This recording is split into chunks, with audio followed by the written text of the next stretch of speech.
Uhuru, everyone. Welcome to this special event hosted by the African People's Solidarity Committee. Today's event is titled Colonialism is Destroying the Environment. We are going to sum up how the devastation we see now in Palestine and Iran and elsewhere around the world is connected to the devastation that we see in the Black community on the north side of St. Louis following the May 16th tornado, and how all of this is connected, and why self-determination for African and Indigenous people is the solution to solving the climate crisis and everything that threatens the ability of people to survive. My name is Brendan. I am a member of the African People's Solidarity Committee, or APSC. The African People's Socialist Party formed APSC in 1976 with the mandate that we organize other white people to build a movement of reparations and genuine solidarity with the liberation of African people. That is our assignment, and we work under the direct leadership of the African People's Socialist Party. So I want to start by saluting our leadership, Chairman Omali Yeshitela and Deputy Chair Onisene Yeshitela. Uhuru. I also want to salute my leadership in the Solidarity Committee, who's with me here today, APSC Chairwoman Penny Hess. Very good, everybody. Before we get started, if you are tuning in on YouTube, please make sure to like and subscribe so that you can get alerts whenever we go live or post a new video. If you're tuning in on Facebook, share this live stream with friends, with everyone. Let us know in the comments wherever you're tuning in from, whichever app you're tuning in from, where you are tuning in from. We'll have a Q&A session later in the program. Take notes, enter your questions in the Q&A feature in Zoom or in the comments on YouTube and Facebook. I want to let people know that this event today is a fundraiser for the Uhuru Solidarity Center, which is the national headquarters of the Solidarity Movement, and where we're shooting this from. And it's a beautiful organizing center located on the south side of St. Louis with a giant banner out front that reads "Unity Through Reparations." So this building is owned by the party's Black Star Industries, and we have a goal tonight to raise at least $1,000. So please go to apscuhuru.org/donate to make a contribution. We are very excited for today's featured presenters, which include Tafari Mugeri, who is the director of the Africa region of the African Socialist International. We will also hear from Penny Hess, chair of the African People's Solidarity Committee, as well as Maureen Wagner, director of APSC's Office of Reparations and Economic Development, who will be sharing updates on the Black Power Blueprint projects. We're going to start off this program with some excerpts from an interview that APSC Chairwoman Penny Hess conducted with Director Tafari at the end of April. We were originally going to feature this discussion on the question of the environment at our event last month, but for that, we ended up discussing the devastation in the African community on the north side of St. Louis following the tornado that hit in May. As we look at all the things happening in the world today, from the colonial terror being waged against Indigenous and Mexican people on their own land by ICE and other agents of this colonial state, to the devastation in the African community after the St. Louis tornado and before the St. Louis tornado, and after decades of a plan by the local government, which is known as the Team 4 plan, to gentrify and displace the historic Black community there, to the genocide against the people of Palestine and the most recent attacks on Iran, to the conditions in Africa. All of these things are connected. After we watch the interview with Director Tafari, Chairwoman Penny will talk about all this, sum it up, and we'll also hear an update about the Black Power Blueprint projects, the latest news with the ongoing tornado recovery, and the kinds of things the Uhuru movement and the Black Power Blueprint is leading that are examples of real concrete solutions to the climate crisis. So let's get started. I will turn it over to you, Chairwoman Penny Hess, to introduce the video with the interview with African Socialist International Regional Director Tafari Mugeri. Thank you so much, Brendan. Just really want to welcome everybody here today. And I certainly want to join in saluting our leadership, Chairman Omali Yeshitela, Deputy Chair Onizine Yeshitela, and the African People's Socialist Party, and to say that there is nothing that I understand about the world that I did not learn from, from Chairman Omali Yeshitela, who taught us to begin to see the world through the eyes of the African working class and the oppressed and colonized peoples on the planet Earth. And I also want to salute Deputy Chair Onizine Yeshitela, who's known as the architect of the Black Power Blueprint, who has gone about making the struggle for Black political and economic power in the hands of the African working class a reality here in St. Louis in the most dynamic way and around the US and the world. And I wanted to say that I'm really excited to begin with an interview with comrades, the leader of the African People's Socialist Party on the continent of Africa, based in Southern Africa, in what's called the townships, where African people live, where you have Southern Africa, where there's incredible wealth in Johannesburg and Cape Town, and yet African people on their own stolen land live in corrugated tin shacks with maybe one light bulb hanging down in conditions on their own land in this area that has diamonds, oil, coltan, uranium, every possible resource that is needed for this system, this parasitic system to exist. And I just really want to salute this interview with, with comrade leader, Uhuru movement leader Tafari Mugeri, who is a young African man who has built many, many countries of Africa to be part of the African Socialist International, to be members of the Uhuru movement. So let's listen to this great, this great interview with Secretary General Tafari Mugeri. Uhuru, thank you, Comrade Chairwoman Penny Hess. I am also delighted to be part of this program. I really appreciate the invitation.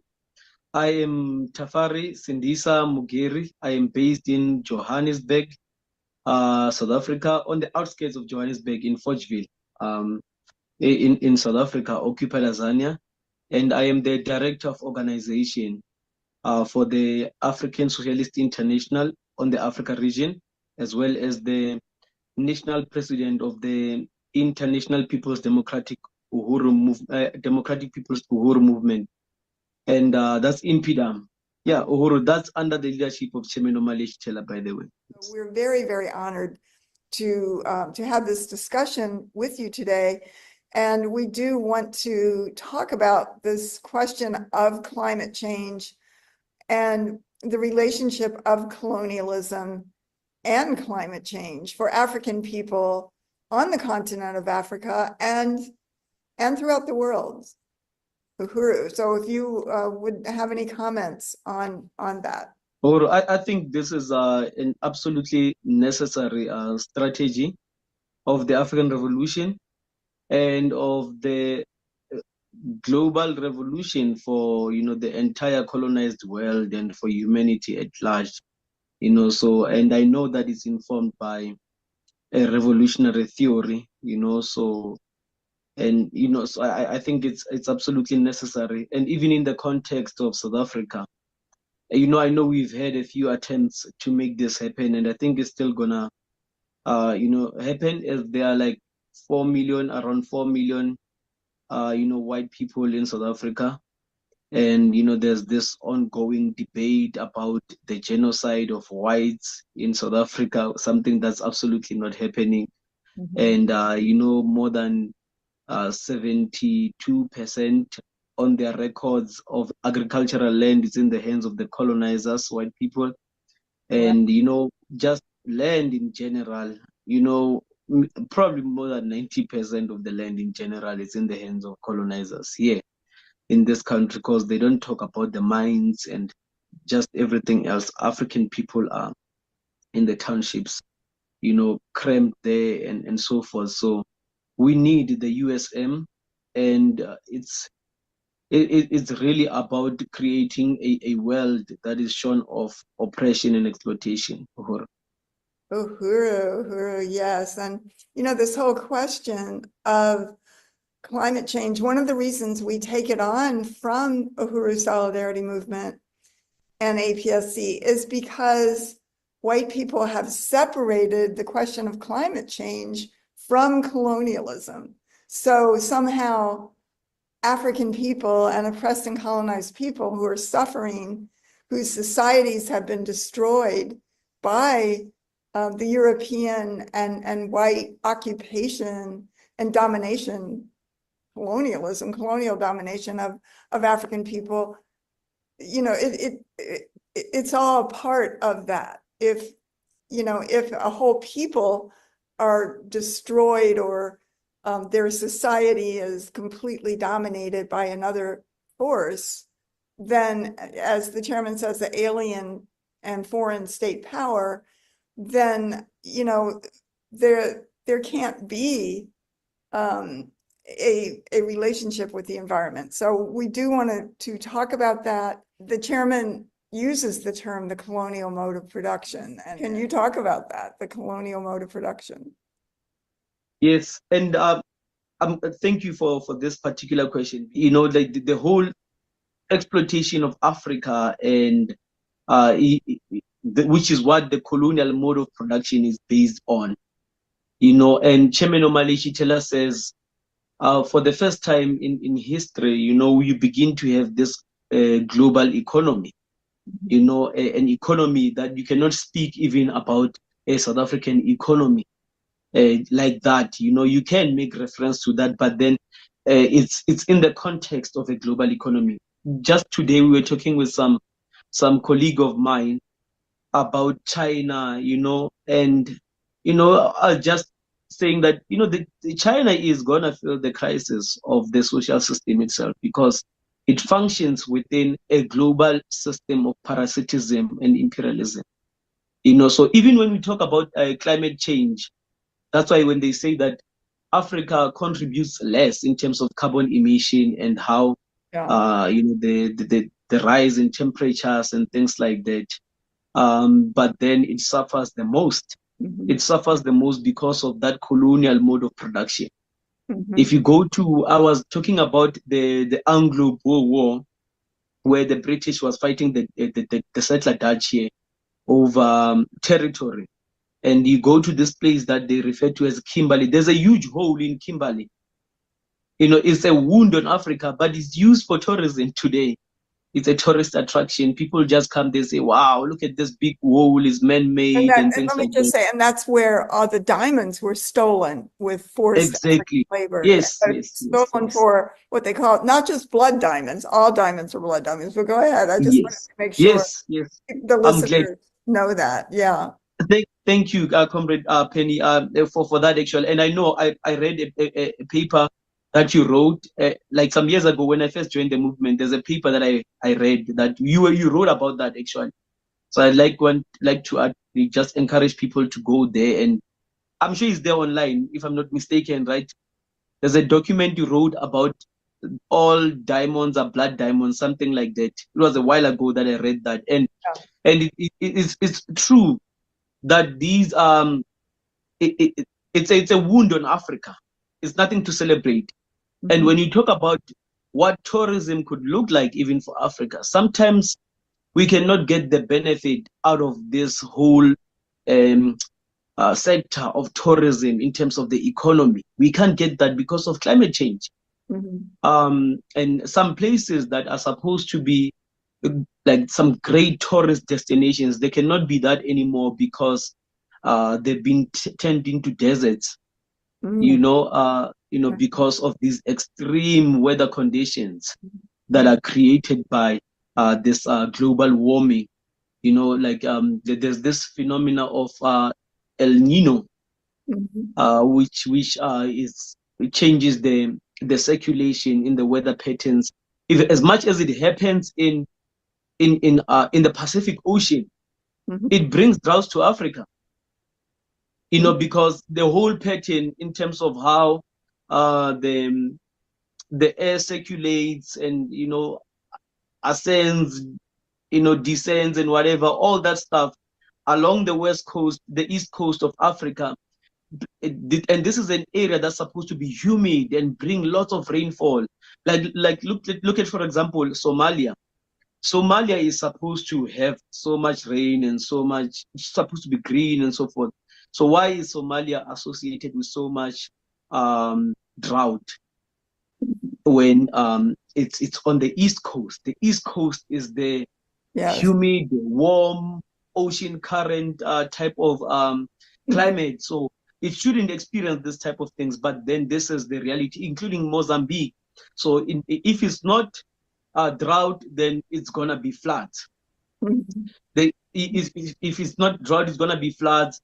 And sometimes it's not just merely about these weather phenomena themselves, but it's also about the condition that this parasitic colonial mode of production has left in Africa and perpetuates on the African continent. Because we read about hurricanes and things like that, and wildfires in California, or and things like that. But then the devastation is never like it ends up being in Africa, because Africa does not have the enough capacity to recover, all the losses, all the damage, so entire populations become destroyed, villages get destroyed by a small tropical cyclone here can destroy a village, and then the damage is so great, something that can easily be contained in America, for example. So the colonial mode of production even deprives of Africa the capacity to even recover, to even build the necessary infrastructure to withstand some of these natural disasters and things like that, leading to issues such as food insecurity, which is a major issue across the African continent, so as much as even they talk about Zimbabwe, this so-called bread basket, people in Zimbabwe, continue to starve. People even in South Africa continue to starve, and across the African continent. Another thing that I would like to say about the colonial mode of production is that Africa has the most countries in the world compared to other continents. There's no continent in the world that has more than 50 countries, but Africa has 54 countries. And they actually want to talk about that. Go ahead. Yes, they actually want to partition Africa even more. Like even in Zimbabwe, the people who speak Isindebele, they are being encouraged to break away from Zimbabwe because they're saying that the Shona speaking people are in government, they're oppressing us and things like that. Same with in Somalia, Somaliland and whatever, there's a movement to break away from the rest of Somalia. Same with here in South Africa, the colonizer population, they have a movement. They actually went to the White House to get support, and so Cape Town can break away from the rest of South Africa and have an independent Cape Town. Even in Nigeria, the Igbo or the Biafra movement, there's a movement to break away from the rest of but then in the African People's Socialist Party, we're saying that that's not the solution for us. A united Africa, that is the solution. So in 1884, 1885, the Berlin Conference, that stuff has to be reversed, because that's the negation, that's the dispersal of the African nation, the continuation of taking Africans from Africa in boats and taking them to America, that was continued through dividing Africa. And you find that they don't even consider some cultural ties, family ties. You look at the province called Limpopo here, there is more affinity with the people in Zimbabwe in terms of language, in terms of religion and things like that. But when they drew these borders, there was no consideration for that. That's why today we have the crisis in Congo. And, and then they make it to appear as if it has to do with some tribalism or ethnic violence, and the people who speak Rwandese and who are what do they refer to them? The Tutsi people are the ones who are being oppressed, and they want to break away. The imperialism will always encourage the breaking away of Africa, so that we are not able to defend ourselves. So the crisis in Chad, in terms of climate change, in terms of floods, the drought or the floods in Sudan and things like that, all that issue, all those things can be resolved if Africa is unified. Yes. But then because it's divided, it's left vulnerable. I really appreciate what you have laid out. This has been very, very powerful. And yeah, just so say again, what is the solution? What is the solution for African people and the continent of Africa and African people everywhere? Yes, the solution for Africa is a united state of Africa. That's the only way Africa can be able to resolve all these issues. We hear about what China is doing in all these places. South Africa has to do what China is doing. South Africa has to do what Russia and all these places. or they say Zimbabwe has to, but then those solutions that are imagined or came about within the confines of these colonial borders cannot, save African people. They cannot be a South African solution. They cannot be a Congo solution just like that. We need an Africa plan. Like the chairman and the deputy chair on Azinesh have been saying that everyone is an Africa plan except African people. So we have to have an Africa plan for African people. But then Africa is still colonized today. So we have to end colonialism. Because colonialism is the reason all the mineral resources that are supposed to advance the infrastructure in Africa to withstand the floods, the drought, and all these things, we cannot build those things because we don't have our own resources. They go to America, they go to the US and other, in Europe and other places. So we have to have control over our resources. And but then that can only be done under the leadership of the African working class, because the African petty bourgeoisie will always sell out. And that's why we are where we are right now. They're always looking for the highest, bidder, and so they can sell off Africa. They always speak the language of investors and things like that. But then they never speak about Africa building its own capacity and independent and liberated Africa. So that's the only solution. So through the African Socialist International, we are actually building across the African continent, and that's going to be the basis for this unified and independent, socialist Africa. That is so powerful and so moving. Can you just say a little bit about where you said you're building across Africa? And this is the African Socialist International. Could you say a little bit about where are you building? We are in Sierra Leone with Comrade More Life, Preacher Man, Fenty, and the rest of the comrades there. In Nigeria, Comrade Finba and the comrades over there, and even in Liberia, Comrade Ware and the comrades there who are building. Now in Ghana, Comrade Afua is there, and including in Benin, French-speaking Benin. That's another thing with colonialism. We have these languages. I cannot speak French, and when I have meetings with comrades from Benin, it's a difficulty. So in Benin, our comrade, we have comrades there, Comrade Olaiten, Comrade Ignace, and and other comrades that are coming through over there. That's in West Africa. In Southern Africa, we have here in South Africa, with our comrades Zakele, Asa, Comrade Mulifi, and all the other comrades that we are building with here. And a new comrade from Congo. So we have to have something in Congo as well here. Wow. And we also have in Zambia with Comrade Philip there, organizing in Namibia, Comrade Visto, and we're gonna be advancing into Swaziland as well. Comrade Zwane is there, and the other comrades. So we still have to build, and we have a friend, an organization that we're working with in Tanzania, and they're fighting for the self-determination and the territory of the Maasai people. Wow. I'm sure you are aware of the Serengeti. Yes.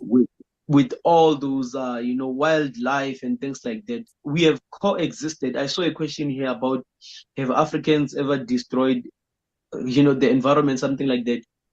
We coexisted even with the wildlife in Africa. Yes. For centuries. So, but now the Maasai people are being pushed out of. They actually have been pushed out of their Serengeti altogether, and now there is somewhere else, and they're being pushed out of that area because they want to make way for the imperialists to come and exploit there. That's what the Tanzanian government is doing. So, there is an organization there that we are working with in Tanzania as well. So it has to be throughout the continent. Wow. That is so powerful. And, and I just think that I can't even say enough about my unity and my appreciation for everything that you have laid out today, Secretary General Tafari, and that it's so clear what we have to do in speaking to other white people, whether they're in the US or whether they're in Africa or any place, because white people are the colonizers no matter where we are on this planet, including in occupied Palestine and and throughout the Middle East, as well as throughout Africa, the US, and South America. And I think that it's really clear that this question that white people want to extract from the colonial question of climate change, there's nothing that can change the climate until, as you said, African workers have power, have control of the land and the resources to benefit African people on the continent and everywhere. That is the only thing. And as you said, that African people have always lived completely in harmony and interaction with the earth and with the environment. And it's Europeans that have done this destruction of human societies, and certainly you can't destroy human societies without destroying the entire planet, because it was one relationship. So I just, this has been powerful, and yes, please give us can I say closing. I'm Yes, sorry, just one more thing, Chairwoman Penny.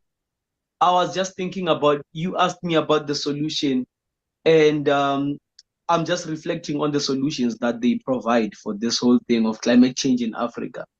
And they always talk about green energy and renewable energy, and but then it doesn't make sense for them to say Africa must embrace green energy and this renewable energy, whatever, when the states are there saying that Africa is not contributing much to climate change. So why is this the biggest thing for Africa to do to apply renewable energy, when Africa is not even contributing in the first place to this whole climate change thing? So they don't want to confront the real issue, and then they want to divert and talk about what Africa is. The same thing when they say the reason Africa is poor is because of the corrupt leaders, corruption, and whatever. They don't want to confront the real thing, which is the colonial mode of production, parasitism. That's the real issue. Yes, it is. And thank you so much for being with us today, and for just for your statements. This has been powerful.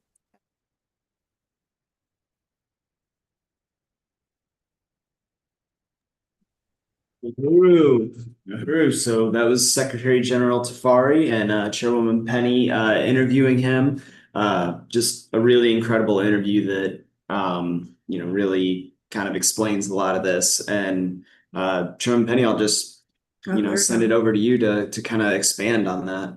Yes, well, thank you so much, Brendan. And that was very, very powerful. That is an excerpt of the entire interview with Secretary General Tafari, and it will be available. The entire interview will be available, I believe, on the APSC YouTube page. And hope that people can look at it. It's very brilliant, very dynamic, and it really lets us see, as North Americans, as white people. APSC is the organization of white people under the leadership of the African People's Socialist Party, with the mandate to go into the white community, to organize other white people, to stand in genuine solidarity with the right of African people to national liberation, the return of their stolen land, their stolen resources, for reparations, and self-determination on every level to control their lives. And in unity, the African People's Socialist Party is in unity with all oppressed and colonized peoples on this planet in a very profound way. And as the chairman has said, the colonial question is key. And this thing that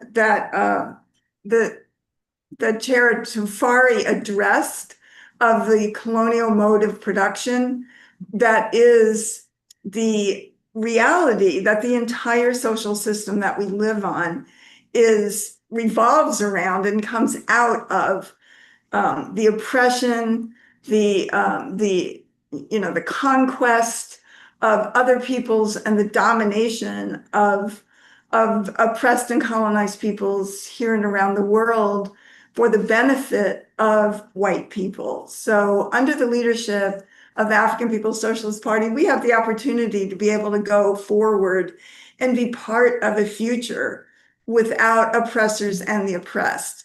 And I want to show a PowerPoint that I had created about 10 years ago, and to say that I believe about 10 years ago, the question of the environment was in the news based on, I believe, certain events and conferences that I believe were being held by the United Nations on the climate issue.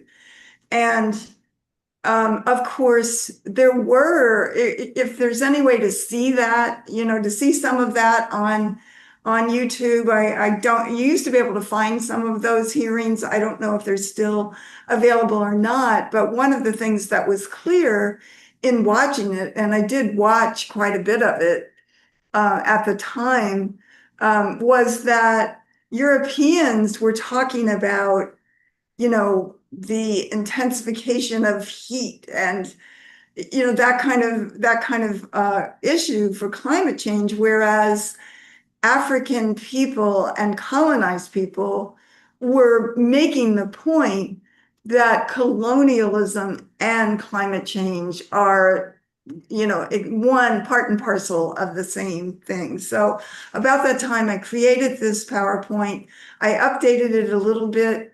But I think that it's really interesting that since that period, the question of climate change and the colonial question in creating and destroying the environment of African and oppressed peoples is not in the news at all.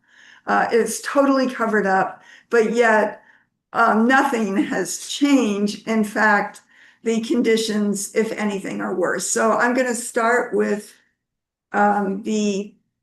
this PowerPoint, environmental justice, solidarity with African liberation. Next slide.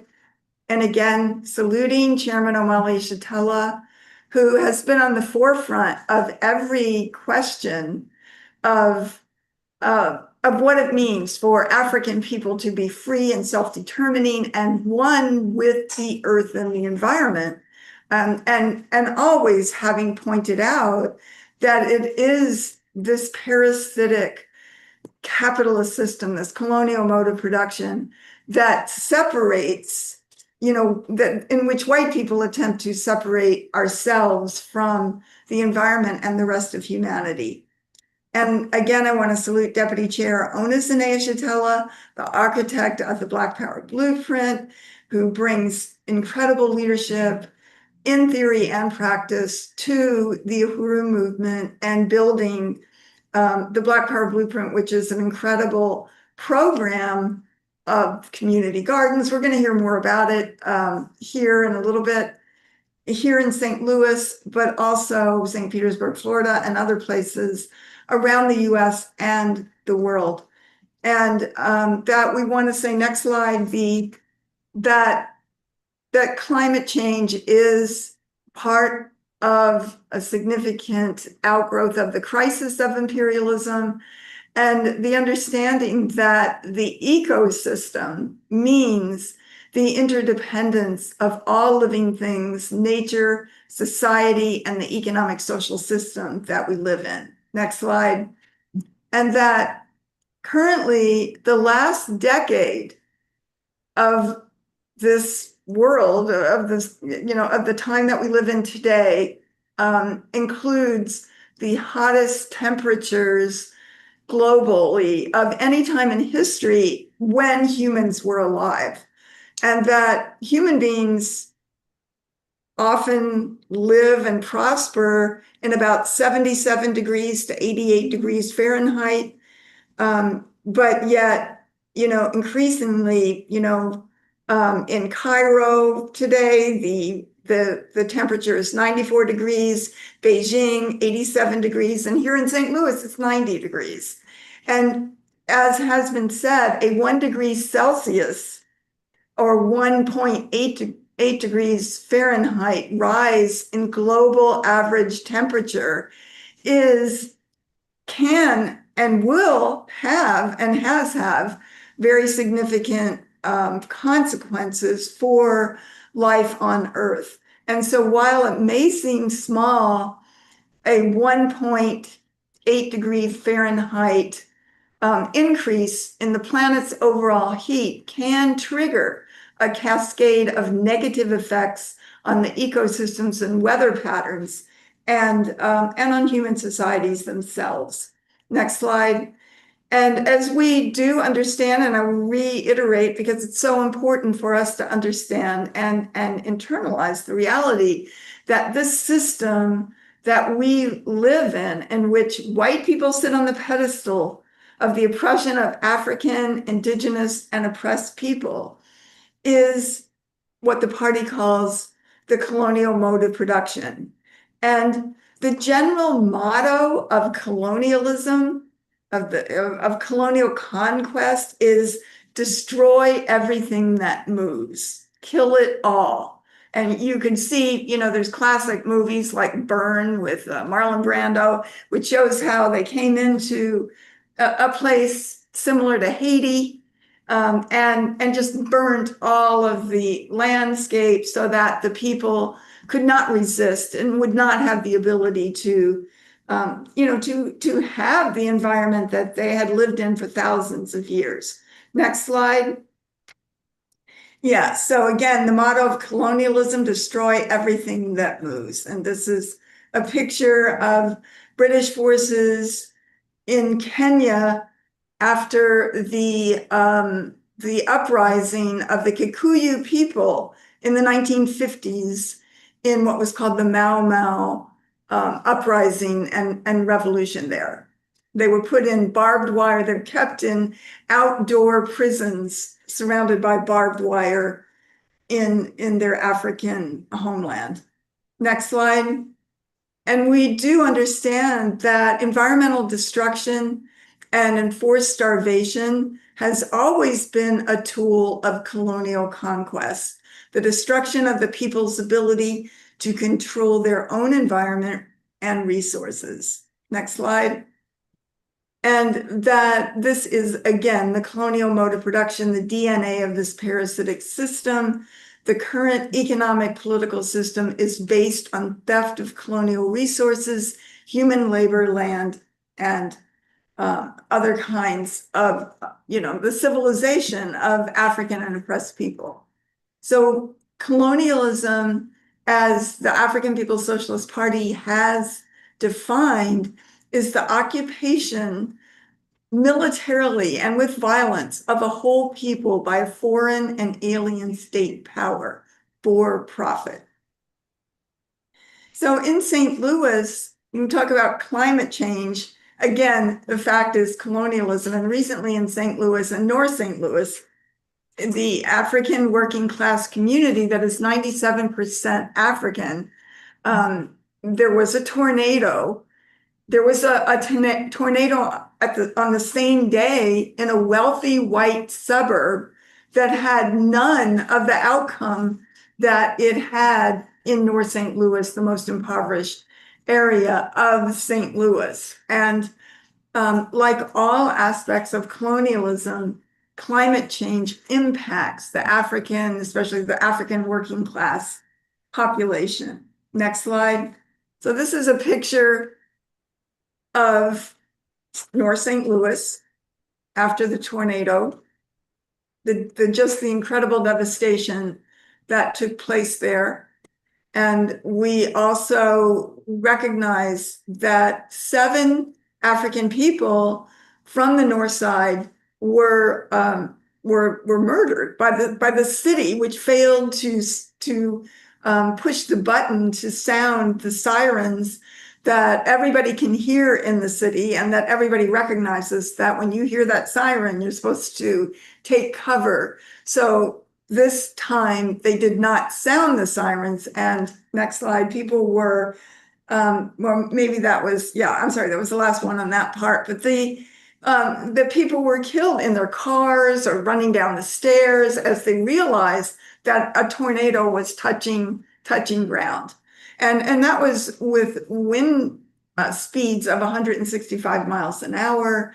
And, you know, just incredible devastation that came with that. Next slide. That in the same time, in this period, we see in Los Angeles, the ICE for the militarized ICE forces raid Mexican indigenous people on their own stolen land as they are working. We see this in the news every day. And this is a little collage of pictures put together that, we see the Los Angeles resistance under the current administration. Hundreds of residents have been deported, many of whom had a green card. And that, so that continues to go on. And we also, next slide, we want to salute Unión de Barrio, the Mexican indigenous organization that has had a completely deep fraternal relationship with the African People's Socialist Party since about 1986 or 87, formed in California, and who the Unión de Barrio took responsibility to provide the leadership to this powerful mass uprising of Mexican indigenous people in Los Angeles and other cities of Southern California. Next slide. And the Unión de Barrio and the Community Self-Defense Coalition of Los Angeles, these are some members. And I see Comrade Ron Goches, who is, just the leader of Unión de Barrio out there struggling and giving leadership, political leadership to the masses of the people who were fighting these deportations and these armed raids by ICE, taking people away, forcing them out of, just deporting them from their own stolen land, on every front as they were working or as they are, in the fields or in other kinds of jobs. And this is a powerful struggle that is completely tied to the whole question of the environment. Next slide. We also see today severe long-term drought as a result of climate change. And in particular, this is felt in particular as Chair Tafari was saying, in Africa. Africa bears the brunt of the climate change, yet Africa does not contribute to that, the deepening of the climate crisis. That comes from Europe, that comes from North America, and the wealthy white population throughout the globe. But in 2025, severe droughts are a persistent and worsening problem across many parts of Africa, impacting millions of people and exacerbating existing humanitarian and environmental crisis. Next slide. The Horn of Africa and Southern Africa are particularly affected, with some regions experiencing the worst drought in decades. These droughts are often linked to climate change and natural climate patterns like El Nino, which is intensifying rapidly year after year and significantly affect the agricultural yields, water resources, and food security throughout Africa. Next slide. And the famine and starvation, the global report on food crises has shown that 295 million people across 53 countries of this planet faced acute food insecurity in 2024, and projections for 2025 are even greater. And of course, many of those countries were on the continent of Africa. Next slide. We see the nuclear power in crisis, and this is part of the environmental question. And many of us remember in 1986, Chernobyl, meltdown, 3 Mile Island back I think in Pennsylvania in the 1980s, and in 2011, Fukushima in Japan. All of these nuclear power plants melted down, and there are many, many more examples of that and what that means. We also see, next slide, massive species die off of fish, of many, many animals have already gone extinct. And, I don't have the number in front of me, but it's in the thousands of species that are no longer alive on this planet. And this is, it's ridiculous to say that animals, fish, and birds would be subject to a die-off and human beings could continue to live. I mean, that, again, we're all part of the human family. And, we see mass deforestation. This is just an example of before and after in African setting. Next slide.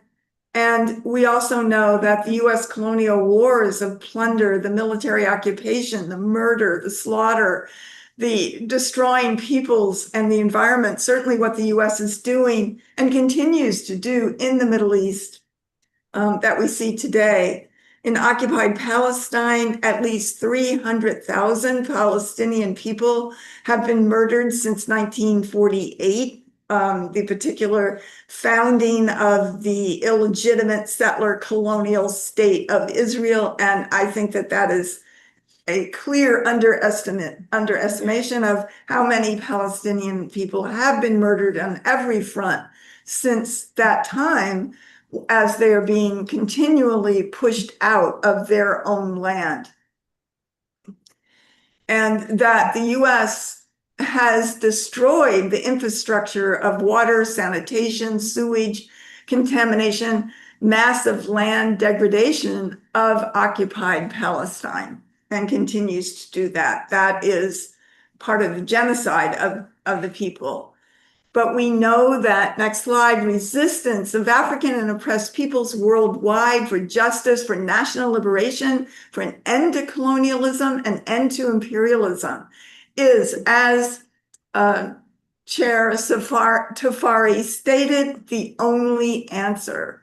The only way that this problem can be solved is for oppressed and colonized peoples to have national liberation over their own land.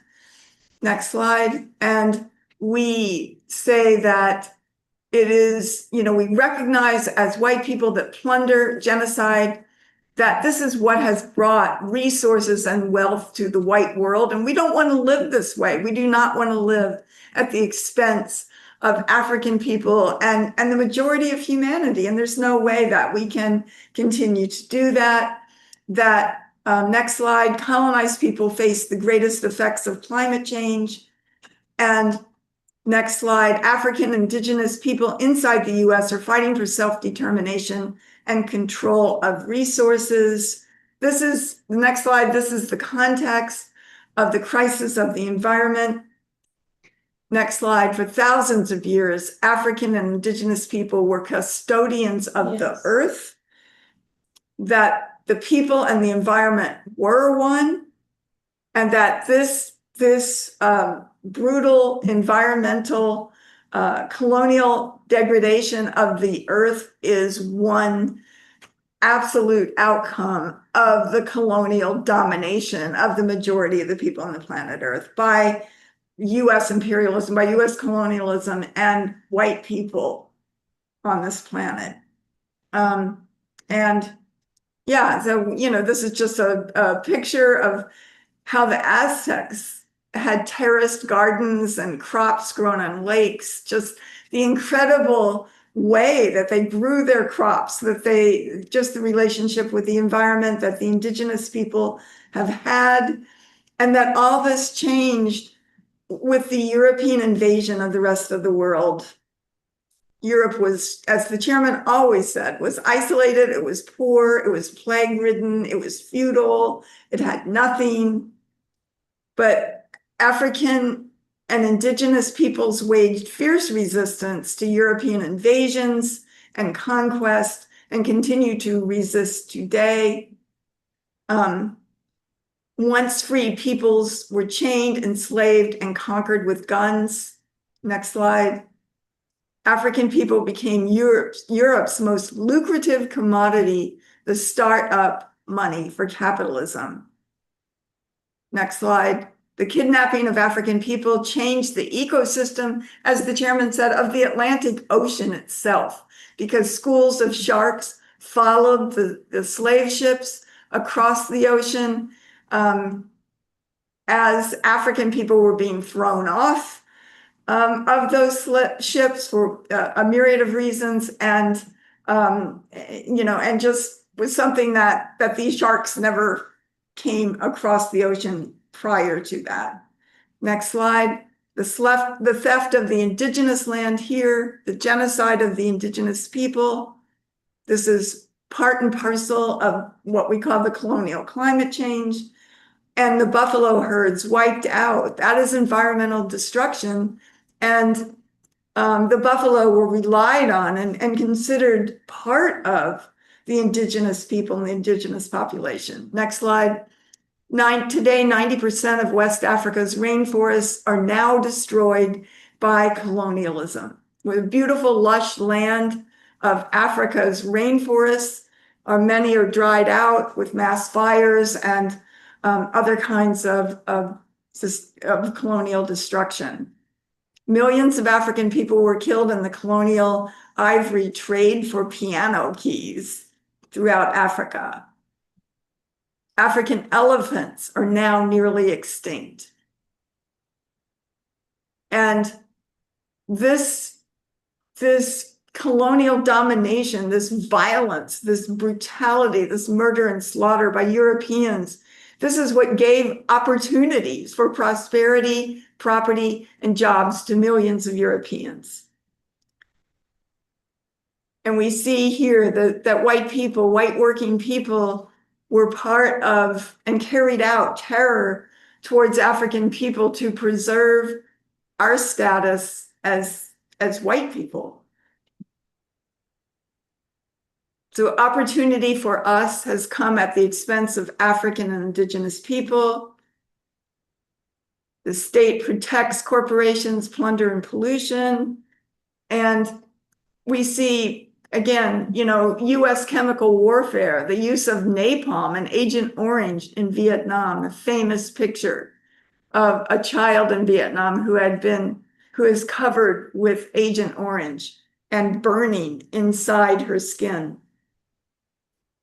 And that the US wages colonial wars inside the US with 2.5 million imprisoned mostly African people. We see police terror waged against African communities, police murders, and prisons are toxic to humans and the environment. The US as we know, is a consumer-driven parasitic society at the expense of oppressed people. Next slide. And the US needs ongoing plunder of other people's human and natural resources for its prosperity. America's lifestyle is an unsustainable price. That the US is 5% of the world's population, but uses 50% of all resources in the world. The US has 300 million people, but in the amount of resources that we use, we're equal to 3.3 billion people. Half of the world's population uses on the other side, of that equation of the use of resources that is used by the 300 million of the United States. The US population, again, 5% of the world's population uses 50% of the world's resources. The US government and corporations steal oil, starve the people, destroy the land and fishing.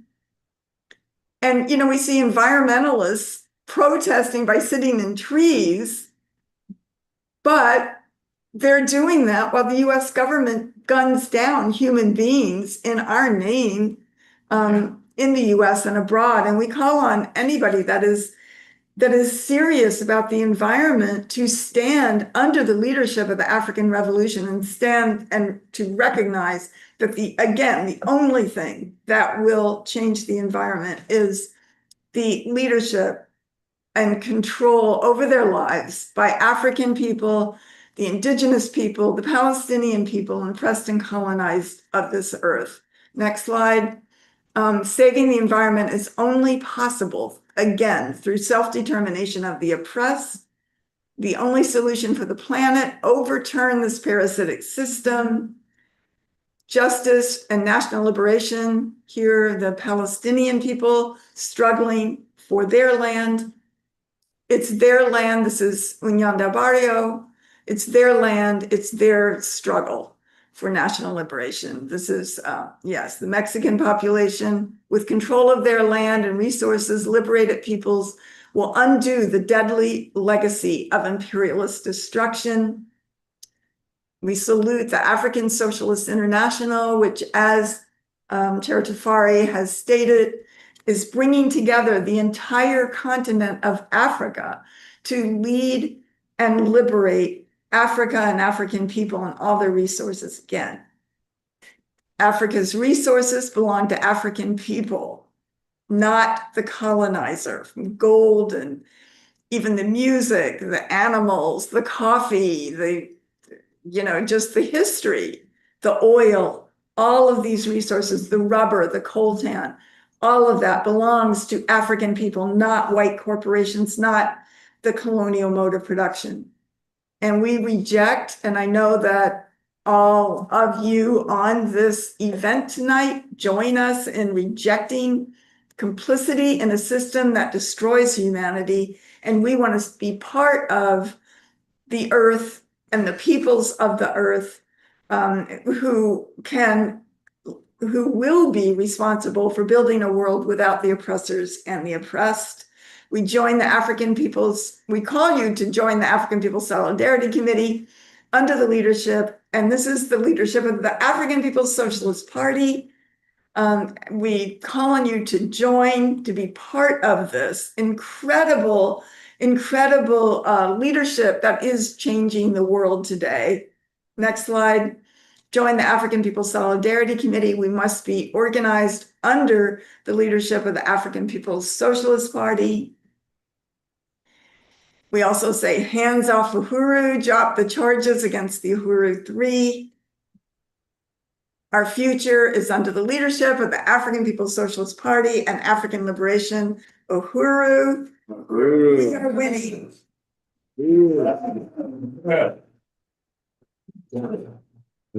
Thank you so much for that, Chairwoman Penny. Really eye-opening, that slideshow and just drawing those connections between what's happening all over the planet and showing that it's colonialism that connects all of it.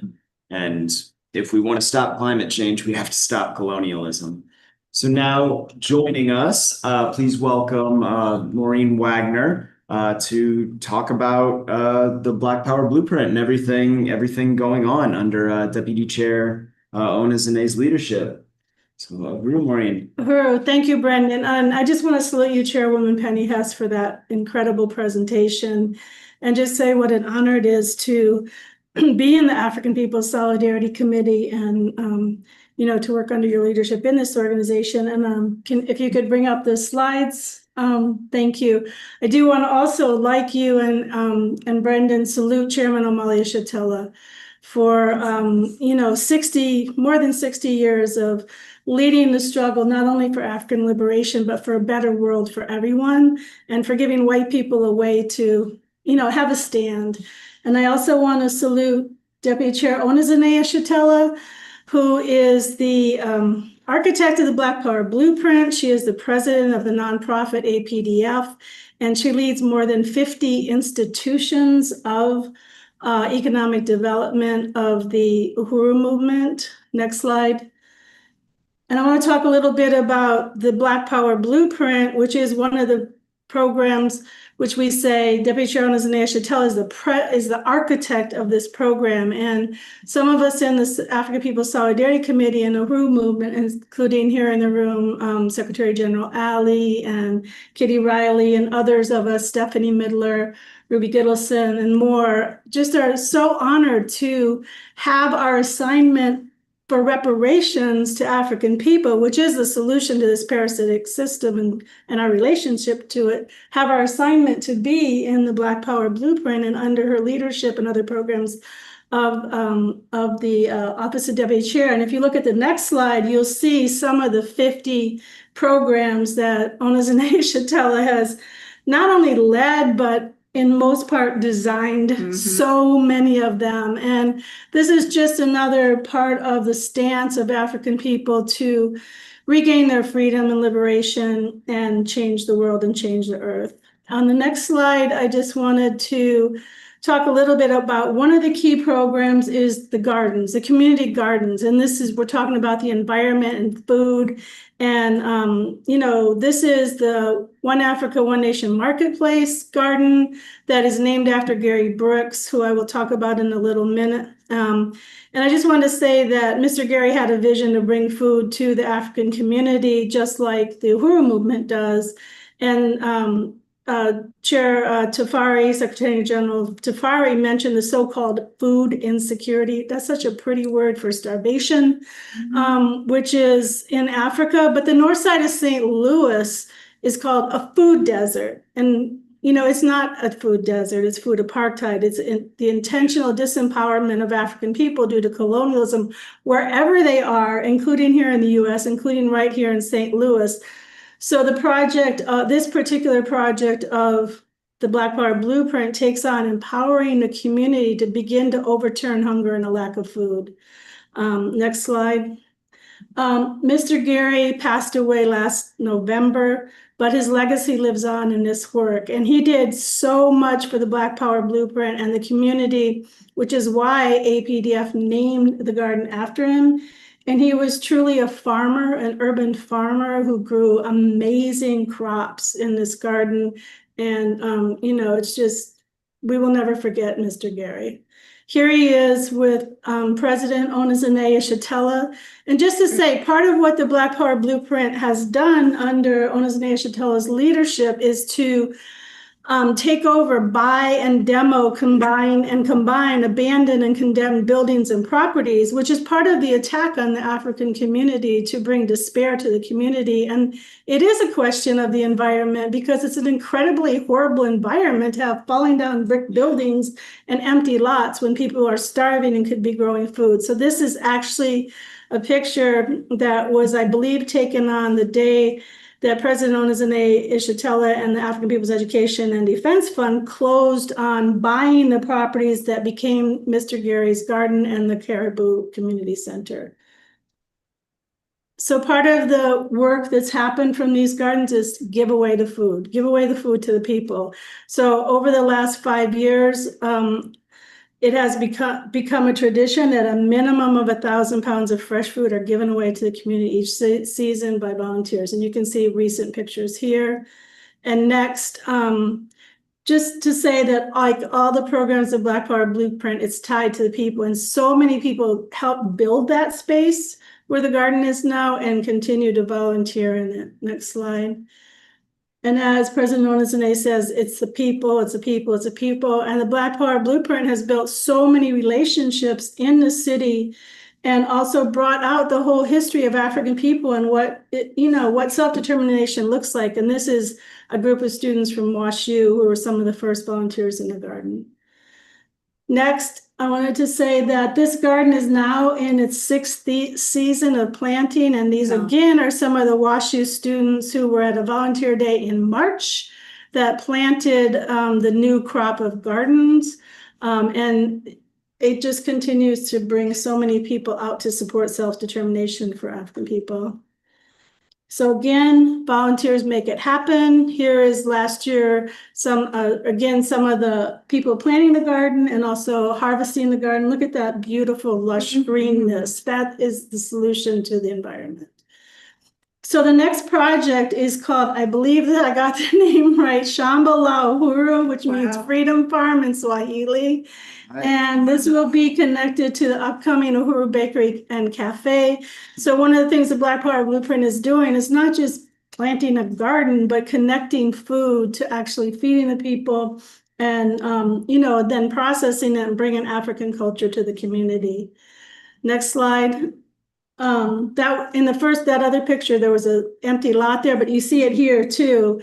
And this location will be what's called a farm to table garden. That's a really fancy term that people like to use, where it's like normal way of people living before colonialism. And it will bring food and herbs and things to the bakery. And it's going to be extremely beautiful and designed really beautiful, because everything that Onizane Shatella has led is beautiful and represents African culture.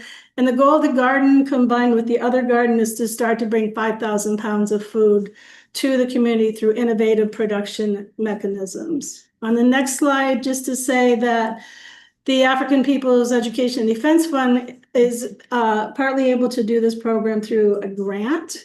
And because it does represent self-determination, economic development, and it will use traditional African growing techniques, but also vertical growth and hydroponics, and just bring, the capacity to grow more food on less land, even though there is a lot of land in North St. Louis that could be grown on. Next slide. And just to say, the Uhuru movement has always used the best practices for sustainability when building self-determination. The bakery will have composting that will go into that garden. It'll use the best methods of recycling that are not expensive, and looks forward to, when it's possible, to have solar and other types of sustainable energy. And a lot of times those technologies are not accessible to African and other colonized people because they're extremely expensive. But this is a goal, to be tied to the earth in that way. And if there had been solar power in North St. Louis on May 16th, the African community would not have suffered the way it is. And I just heard on the radio today, the tornado, the tornado that day. And even since then, and would not be under the colonial control of organizations like Ameren in the city of St. Louis to keep their food frozen. And today a woman died in her house in St. Louis because Ameren turned off her power because she didn't pay her bill. I'm sure it was an African woman. Wow. Recycling, reuse has always been part of the Uhuru movement. And here's the Uhuru furnitures in Philadelphia and St. Louis, which were on the leading edge of quote unquote recycle and reuse, because this was an institution of the African People's Education and Defense Fund, again, that many people in the Solidarity Committee worked in, that won reparations and donations for the programs of the African People's Education and Defense Fund, and then resold them. And that included household items. And this was for 35 years that this happened. Next slide. And a part of what it did too is, this is a spinoff that Onizane Shatella again created, President Onizane, and it's tagged, it's called Enzo, which is, I forget what the African word means, but it's tagged African styles at home and abroad.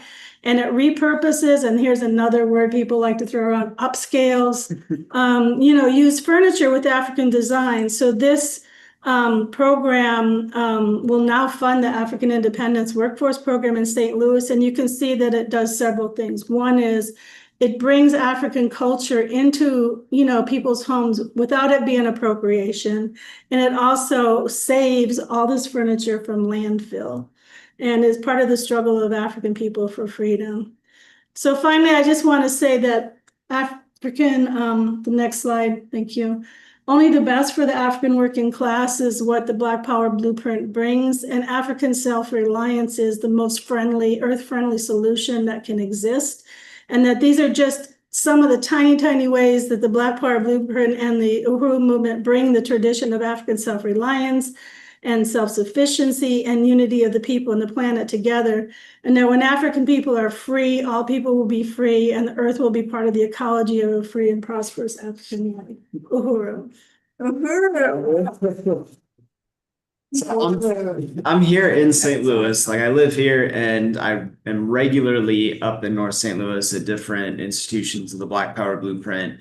And I am never up to date with everything that's going on because it's all happening so quickly. There's always like 3 new things that are in development and the farm that is going to be incredible. Yeah, and just yes, that was really powerful, Maureen. Yeah. That was Thank Deputy Chair Anisha and Yeah. the comrades in the absolutely. and the volunteers in the community. Yes, well, thank you for putting that together. And of course, just the work of, just putting Black power. That's watching Black power growing up and what it means. And, for African workers to have power over their lives. And Deputy Chair is putting that into place. And it is absolutely beautiful. Stunning. Yeah. Literally beautiful to see. And I was saying you can see Very, it very growing in real time and all of this work being done. But thank you, Maureen. I want to thank you, Chairwoman Penny, and salute to Secretary General Tafari for that incredible interview. And I do want to say, we're here in the Solidarity Center. This is the event space, like a planning space, a workspace for the solidarity movement, so that we can go do the work we're called on to do to, organize the white community, build resources, build reparations that go to support, institutions like this, everything that Maureen was talking about. You can see the work is being done. It's on us to make sure that they have everything they need to do this. And I do want to let people know we are having a Q&A session shortly. So if you have any questions for Chairwoman Penny or any questions about the Black Power Blueprint for Maureen, please go ahead and submit those questions in the Zoom Q&A feature or in the comments section on YouTube or Facebook. Before that, I do want to talk a little bit and tell you how you can get involved in solidarity with the African people's struggle for liberation and support this work. The most important thing you can do to stand with all oppressed people is to join under the leadership of the African Revolution. That is what we in APSC, or that is what APSC was created to do. And just as a reminder, we do have a goal tonight to raise at least $1,000 today for the Solidarity Center. Please go to apscahuru.org/donate. And if you would like to join, you can go to apscahuru.org/join, I believe. You can also go to the apscahuru.org and find that little tab.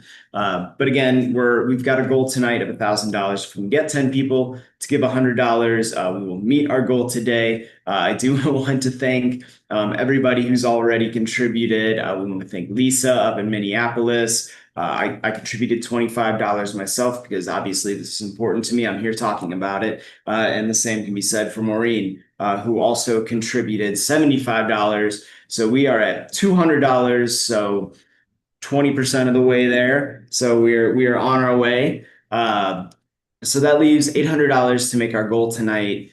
And again, these funds that we raise in these APSC events go to the expenses of, this center. Here in St. Louis, this building is owned by the African People's Socialist Party, and we in APSC, we in the Solidarity Movement, we're responsible to develop and promote as we build the movement for white reparations to the African community of St. Louis and everywhere. This is the headquarters for the African People's Solidarity Committee and the headquarters for the Uhuru Solidarity Movement in the US and around the world. If we can, awesome. So the African People's, a little history on it.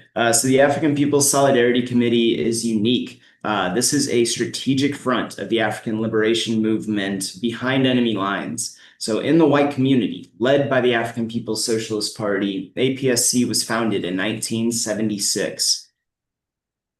So almost 50 years, we're right there. So the mass organization of APSC is the Uhuru Solidarity Movement with members in 130 cities in the US and Canada. APSC is a cadre organization. That means that we adhere to African internationalism, the worldview of the African People's Socialist Party. This is a worldview to change the world, not just to analyze it. It is a theory that demands practice. And here we are. The national headquarters of APSC and USM is at the Uhuru Solidarity Center, that beautiful building at 2654 Gravois Avenue, St. Louis, Missouri. Earlier this year, we undertook a significant project to repair the aging plumbing lines in the building, and it is in much better shape now. But we mentioned that to say that it takes resources to keep this center going. And this is a building that is owned by Black Star Industries. So we in the Solidarity Movement have the responsibility to maintain this, and it is an honor to do that. So you can see, like, it's an important event space. All of our campaigns that we organize, like the annual Days of Reparations campaign, March that included the March Against Genocide last fall. The conference is organized from everything that we do. The 24-hour telethon, all organized from here. So incredibly important space where we get a lot of work done. So and want to salute everyone who came to St. Louis or who joined us online, participated in any way in the Uhuru Solidarity Movement's annual national convention. This was held back in March, and we raised over $20,000 in reparations to Black Star Industries. The main work of APSC and USM is reparations, returning stolen resources to the programs of the party, building political and economic power to the African working class, which includes the Black Power Blueprint, next slide, and the Uhuru Houses, Uhuru Foods and Black Power 96.3 FM radio, and the news station that's going to be here in St. Louis, as well as the Burning Spear newspaper. Following the May 16th tornado, the Uhuru movement did not miss a beat. The Uhuru House on West Florissant became a center for donated supplies to be distributed to the community. It was, really incredible to see. The entire building was just stocked, from floor to ceiling with supplies that the party gave out to the community. So, and the Uhuru movement has been organizing volunteer days to mobilize people to come help out with cleanup and recovery. And it's been just a constant, just a whole bunch of work and just constant movement happening in North City. So another critical front of all the work under the leadership of the party is the Hands Off Uhuru, Hands Off Africa campaign. This is pushing back the state attacks on the African liberation movement and leading the struggle for anti-colonial free speech. And I believe the appeal was just filed, was that 2 weekends ago? So just recently. So yeah, I know we've had events like go to handsoffahuru.com to look that up and to catch up on all that. Okay, so again, this center, this is a vital resource for people from the white community in St. Louis to come together to plan and organize events, as well as community outreach, fundraisers for reparations, and solidarity with the Black liberation movement. So we want to call on you to contribute to the work of APSC and this center. So go to apscuhuru.org/donate. And again, you can make a one-time contribution or you can become a monthly sustainer. Going to shout out a few, Michael, Virginia, Leah, and there's others who give every month. So and an update. So Uhuru to Ruby gave $50. Ruby's here in St. Louis, as well as Ali, $50, and Kitty, $15. Uhuru. So that puts us at $315. So we are on our way. And Uhuru, Chair Jesse, $25. Uhuru, I'm gonna do 25. Uhuru Choma Penny, 25. So we're approaching the halfway point. So and again, if you're seeing this online after the event, still donate. So this is a constant process. This isn't work that stops. So contribute at any time. And I do want to thank everyone who has donated or pledged so far tonight. So thank you all. Let's keep going till we reach our goal, and we will keep announcing new contributions throughout the rest of tonight's program. But I do want to talk about another way that you can take action right now, and that is to join the African People's Solidarity Committee. I mentioned it earlier. You can go to apscahuru.org/join and fill out the form. This is the most, powerful stance you can take in solidarity with African people.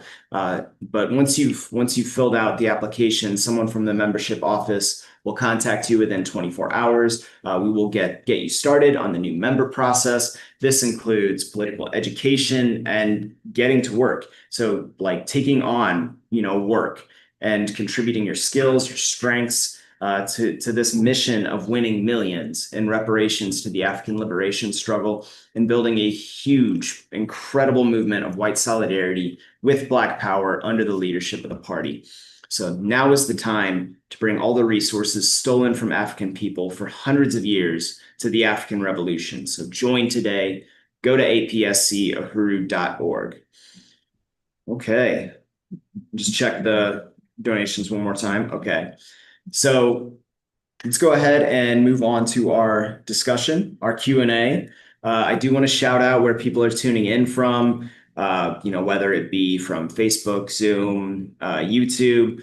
We have people tuning in from Portland, Maine, Collegeville, Pennsylvania, Louisville, Kentucky, Minneapolis, Minnesota, Philadelphia, Pennsylvania, of course, right here in St. Louis, Gainesville, Florida, Arvada, Colorado. I'm not familiar with that one.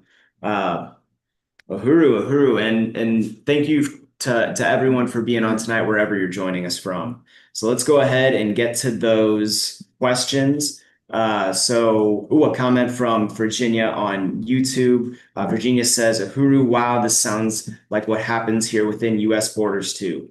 Like in St. Louis on the north side following the May 16th tornado. Salute, Director Tafari. Yes, absolutely. That's absolutely correct. You can see once you identify this as colonialism, you see the connection everywhere. Then Robert Brown on YouTube. My wife's parents experienced the emergency period under colonial rule in Kenya. They are, I don't know. Who you? Thank you. I can read it. Yeah, absolutely. Their stories are painful, instructive, and liberating. And just wanted to thank you for that. And yes, that is powerful, that they are Kikuyu, and that I recommend for anybody from the sort of the solidarity base there is a book called Imperial Reckoning about what the British did to African people in Kenya. And I recommend you checking out that book. It really tells the story and lays it out. The genocide, basically the genocidal violence of colonial violence. That do we have that in our library here in the center? I think we do. I think we do. Have to take a look. Yeah. So Uhuru. So next we have a comment from BL on YouTube. Good presentation. MSM doesn't talk about this. They don't teach this in American schools. Yeah, and I just wanted to say on that is so true. And that's why we're here putting this out under the leadership of the African People's Socialist Party. And we do have the book called Overturning the Culture of Violence that we really recommend for, all white people to get. And it really gives the whole history of the complicity of the white population with colonial violence, and the answer as the liberation movements of African people and oppressed and colonized peoples. Uhuru. And next, this is brilliant. question. So shout out to BL on YouTube. I have a sincere question. How is Omali able to get so many white people involved? I'll get to the next question after this, but yeah, let's tackle this one because this was tried before by SNCC, right? And Chairman Omali was able to, to answer this question. Right. I mean, I think that was, as Chairman Omali Yeshitela understood, that the African Revolution of the 1960s was defeated by a counterinsurgency, basically a military war against the Black Power movement, against African workers who were rising up at that time. And one of the things that had to be solved, the chairman summed up subsequent to that period, was to win white people to stand on the forward side of history, to join in solidarity with, taking a stand and paying reparations and being able to make our self-criticism to the peoples on the planet Earth and to African people and join humanity, which he understood that a lot of white people do want to do that, but without an actual organization, there's no way that they could just do it by thinking it. We do it by being organized and carrying out the strategy of African people for their liberation, as the chairman says, behind enemy lines. We take the understanding of African internationalism to the white population and now have members of a Uhuru Solidarity movement in about 130 cities in this country. And, we're continuing to build. We, say, come on to the summer intensive that Jesse's going to talk about in just a minute. And we have, we just have a lot of things going on, but we welcome you to join the Uhuru Solidarity Movement and the African People's Solidarity Committee. Uhuru, and I do want to shout out another APSC study on which you can find on YouTube, I believe, on the Vine City paper, which kind of, shows the history of the struggle to get white people on, the right side. So, okay. BL also asks, why didn't the government help after the tornadoes? We've asked that. This is a colonial government. This isn't St. Louis, but this is the United States. This is colonialism. And again, and I think that we've had some webinars on this. So can you recommend some events where we discuss this? Because we had whole things where we talked to deputy chair and et cetera. Struggles with the city and I know various different things that that the party is making struggles with this city. That's just the struggle to open the bakery was was part of the struggle of the city, but Chairman Omali Yeshitela has really exposed the colonial nature of the St. Louis government in particular in the most recent period where there was a policy of quote unquote benign neglect. That's like saying food desert, Team 4 plan that literally left North St. Louis to rot. And you can see it. I lived in Oakland, California that I thought was devastated, but never seen anything like it until I came to St. Louis, where there's 400 empty properties in this tiny little community of College Hill where the bakery's going to be. And there's no food, there's no services. And so the area looked like a tornado even before there was a tornado. And it's hard when you drive through the community, the devastation now is horrendous. And the city, almost every city government in this country gets funds in the name of taking on the conditions that face Black people, but they never serve the Black community. I'm talking about things like CDBG, Community Development Block Grants and things like that.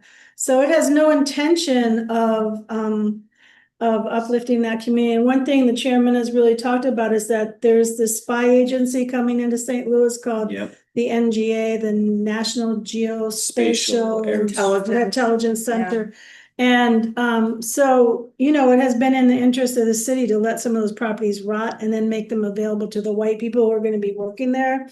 We're going to have high six-figure salaries writing software that can bomb. And this is right in the African community, basically. The NGA is 1 mile from the Uhuru House. But I do want to say that the African community, it was just mind blowing to see the African community mobilize the night of and the day after with no power in the community to start to clean up. Whereas in the white community, resources were immediately deployed by the city and even other states to clean up. Yeah.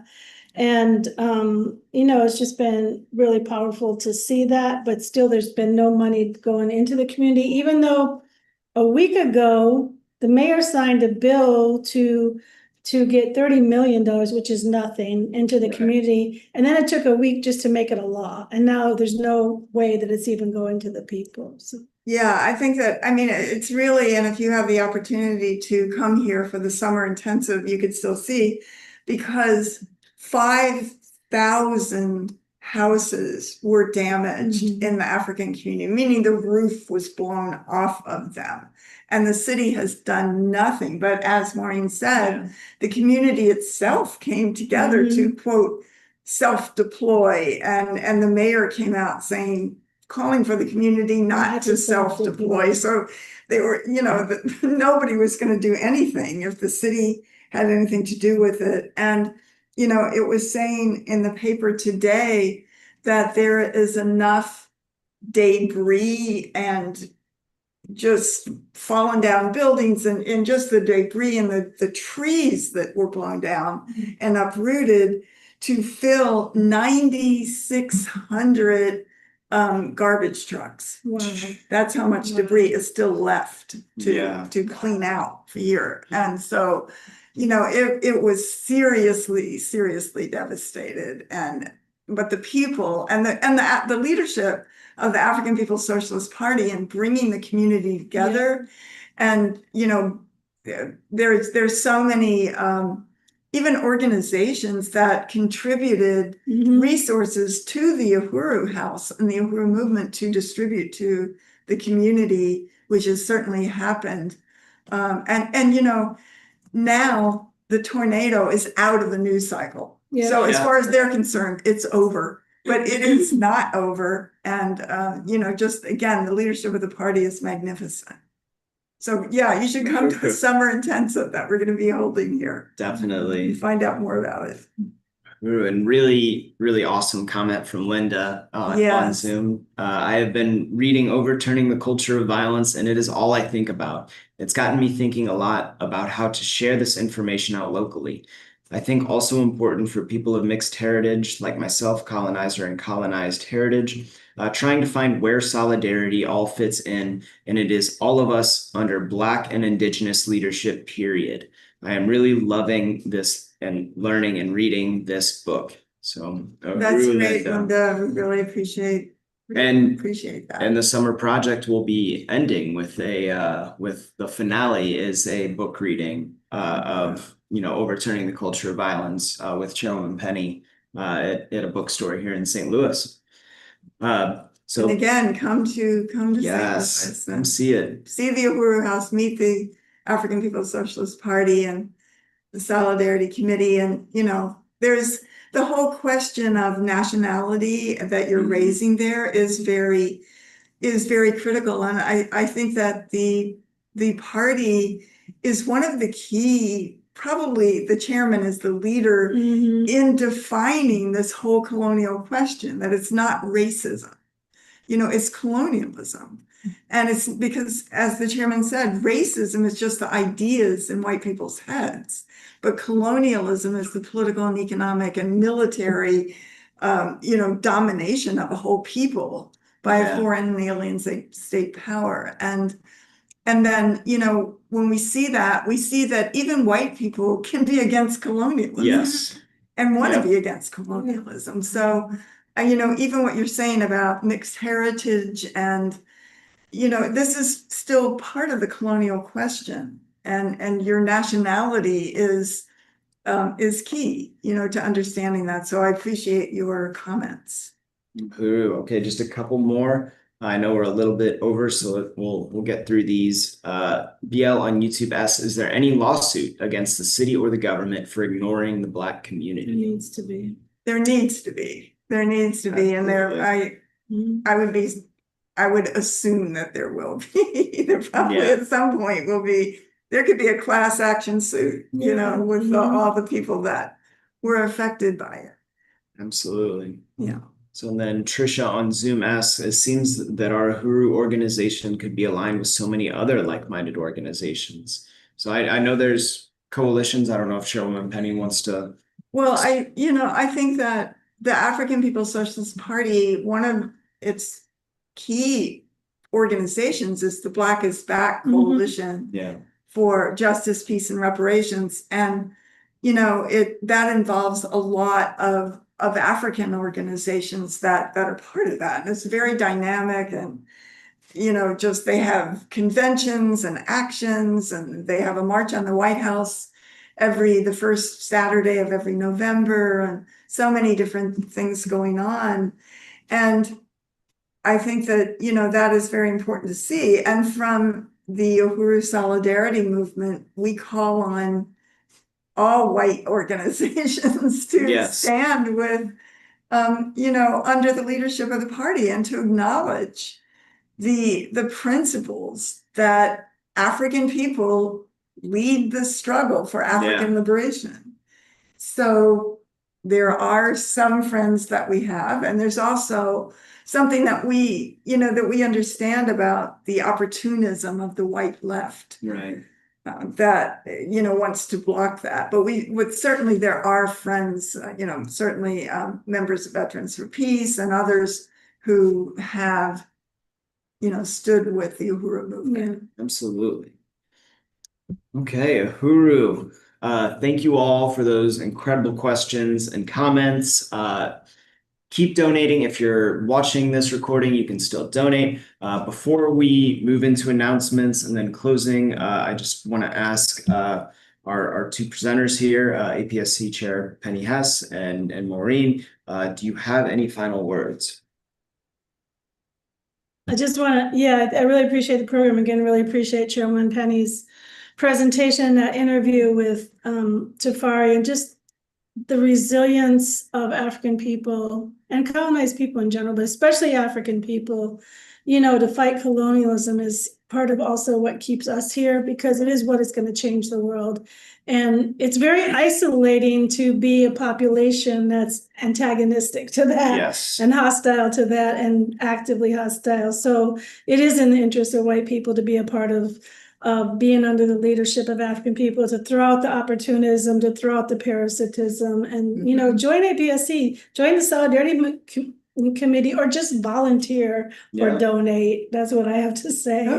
Thank you, Maureen. Great. And just that, like the chairman always says, we can jump off this pedestal. We don't have to sit on this pedestal, and we can jump off it and change our relationship to the rest of the world by being organized under the leadership of the Strategy for African Liberation. Because we're not going to lead this, but we can, play a very important role, as the chairman says, behind enemy lines. It goes into the white community and gives us all the chance to again make our self-criticism and begin to build a principled relationship to the majority of the people on the planet Earth. And and beginning with African people colonized inside the borders of the United States and around the world. So very powerful. Anybody who's been on tonight, I really appreciate all the questions and discussion. And urge you to come to St. Louis. We're going to have, I don't know if it's Comrade Jesse's going to say a few words about the upcoming summer intensive. It's really, really fun and exciting, and a chance to see the Uhuru movement for a little intensive period. Welcome, Chair Jesse. Welcome to the program. Uhuru, Jesse. Let's hear it. Tell us all about it. Uhuru, Chairwoman Penny, and Comrade Brendan, Maureen, and everybody who's tuning in. I just want to start off by saying I really, really loved this event. And it brought me back to 2009, the first time I met Chairwoman Penny at an event called Colonialism is Destroying the Environment. So just really appreciate the party's analysis of this question. And I feel like this is the cure to, what they call climate despair that a lot of white people are feeling right now. If you think that, plastic, no, what do they call it? Paper straws or whatever, these alternative, they have straws made out of dry noodles now.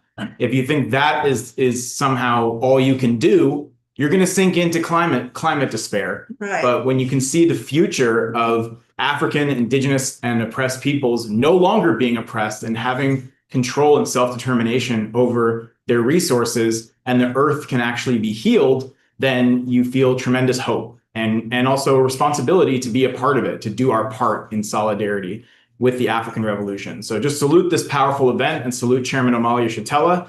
And I'm very excited to invite every single person who is tuning in to come to St. Louis, July 6th through the 13th for the Reparations Summer Project. This is the second one that we will have held in St. Louis. The first one was in 2022, just a matter of days before the FBI raided the Uhuru movement.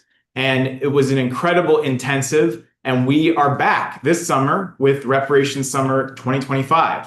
So what the Reparations Summer Project is a week-long community organizing intensive for all white people who want to stand in solidarity with African and Indigenous, Palestinian, and oppressed peoples everywhere, to come to St. Louis and be involved in practical work to build white solidarity with Black power.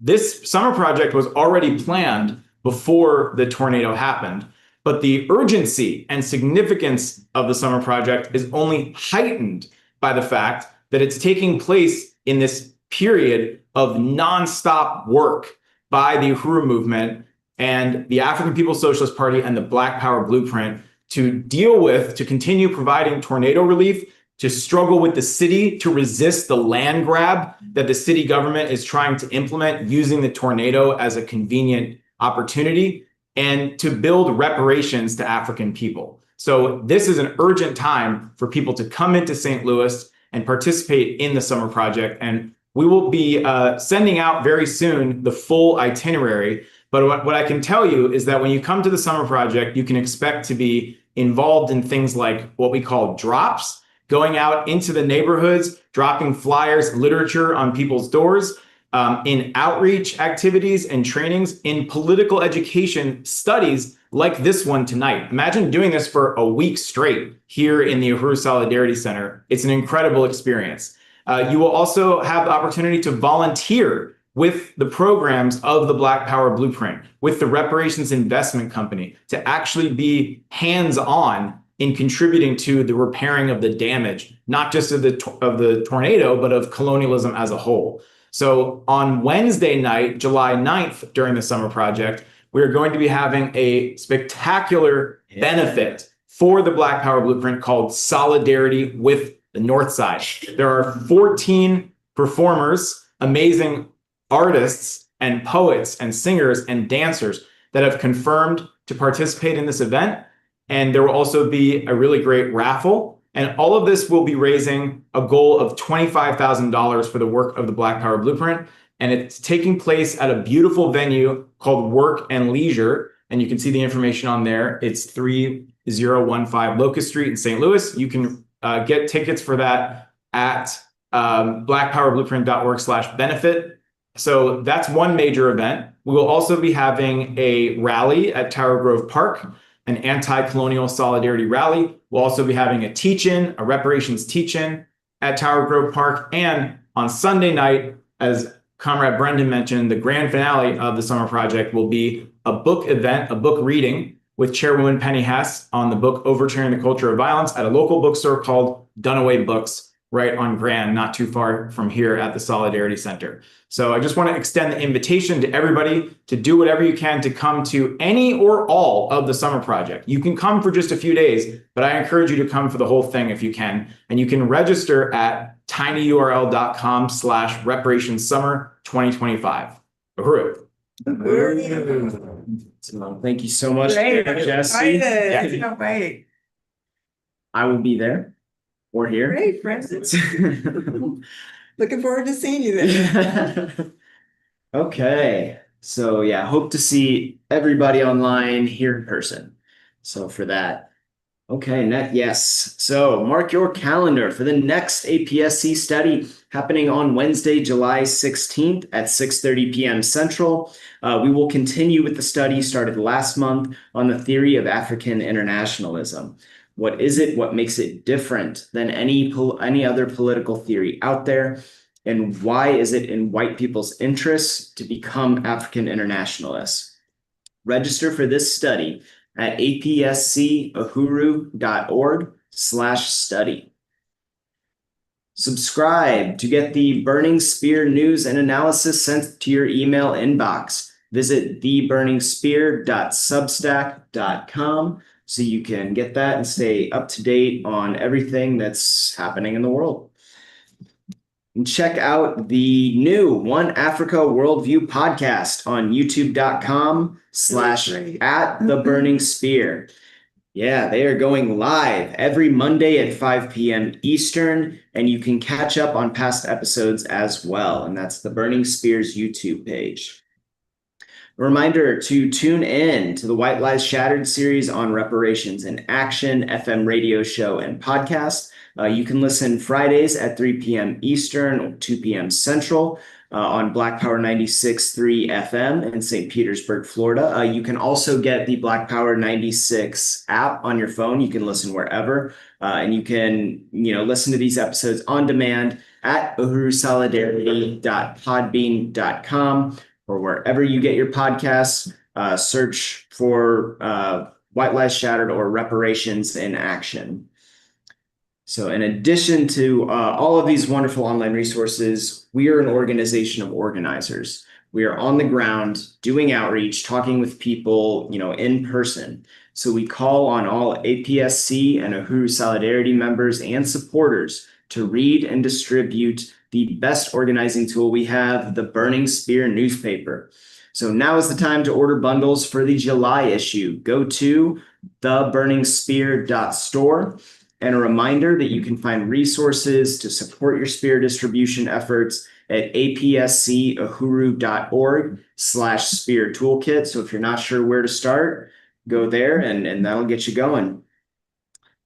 Next, we have Uhuru Planet Reparations Apparel is clothing, accessories, and more that is forwarding the culture of white reparations to African people. It is an institution of Black Star Industries. Go to the online store at uhuruplanet.com to check out the newest design, kick the ass of the ruling class. You can also, order some of these classics. And Chairwoman Penny's very on brand for today's event with her Colonialism Caused Climate Change. Yes. Reparations Now. So, and there's, so many other incredible designs up at Uhuru Planet Reparations Apparel at uhuruplanet.com. So find details about these and more upcoming events at theburningspear.com/events. And I do want to, give a shout out to everybody who donated since the last shout out. So Becky in Minneapolis gave $50, Uhuru Becky, and then Ruth in California, $35, Uhuru Ruth. So that gets us. I gave 25. Yes, Jerome Penny gave 25. So that puts us at 450, just $50 away. And if you're watching this, online, you're watching the recording, keep donating. So thank you to everyone who donated. Make sure to visit uhurusolidarity.org and apscohuru.org to learn more about the Uhuru Solidarity Movement, the African People's Solidarity Committee, and how you can become a member and join the work to build white solidarity with Black power and unity through reparations. Before we close out, Jerome Penny, did you have anything you wanted to say? Well, this has been a great event. I really hope we'll see everybody for the study. I think in 2 weeks, and then our next, every month, and also to check out Hands Off Uhuru and all of the great productions by the Burning Spear editor, Director Keeling, which comes on Monday night. That's an amazing program that they've just started recently. And anything else. Subscribe to the Burning Spear and become part of the movement and come to the summer intensive this summer. Awesome. Well, thank you, Chairwoman Penny. I want to, thank our other special guests, Maureen, Jesse, and of course, Secretary General Tafari, and to all of you online, everybody here in person for coming and participating. And we want to say solidarity with the North Side, reparations now, unity through reparations. So, hooroo.